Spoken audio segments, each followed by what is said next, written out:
다음은 빠질 치아인데 꼭 치료를 해야 되나요? 라는 질문들을 많이 하시는데, 저 같은 경우에는 상담을 할 때 비유법을 좀 많이 쓰는 편이에요. 어머님들도 인터넷에 보고만 있는 자료들이 아니라 훨씬 더 쉽게 습득할 수가 있는데요.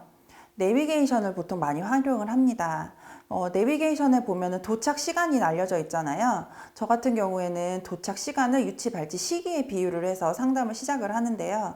이 치아가 빠질 시기가 초등학교 몇 학년 정도 되는지 말씀을 해주시고, 목적지가 내비게이션에는 나와 있어요.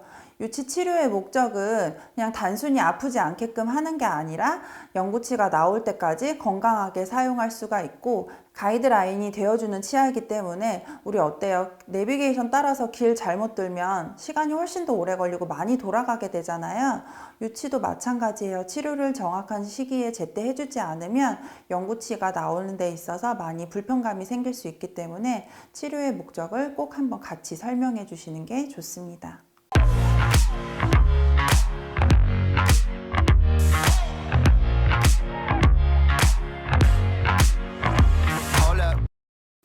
또 보험되는 재료로 해도 되는 거는 아닌지 많이들 물어보시는데, 물론 시기에 맞춰서 상담을 하시는 게 좋죠. 빠질 시기가 얼마 남지 않았는데 굳이 비싼 재료를 권유해 드릴 필요는 없죠. 사용하는 시기에 맞춰서 상담을 해주시면 되는데, 상담을 하실 때 선생님들 분명히 잘 해주시죠. 평균 수명이라든지 치아의 삭제량이라든지. 근데 비유를 해서 설명을 하시면 조금 더 어머님들이 좀 자연스럽게 받아들일 수 있어요. 저 같은 경우에는 보험되는 재료를 사용을 할 때는 찰흙을 이용해서 설명을 많이 드리는 편이에요.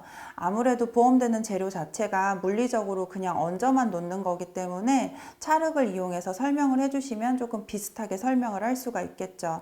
그래서 이렇게 찰흙을 뭉쳐서 얹어만 놓는 식이라 유지력이 조금 떨어질 수 있습니다. 그래서 치아의 삭제량이 충치 말고도 조금 건전한 치아까지도 삭제가 가능하고 수명이 조금 더 떨어질 수 있다는 것을 설명을 해주시고, 레진 같은 경우에는 벽돌을 쌓는 방법으로 적층법으로 사용을 하기 때문에 조금 더 수명이 길고 삭제량이 보험되는 재료에 비해서는 적다라고 설명을 해주시면 좋을 것 같아요.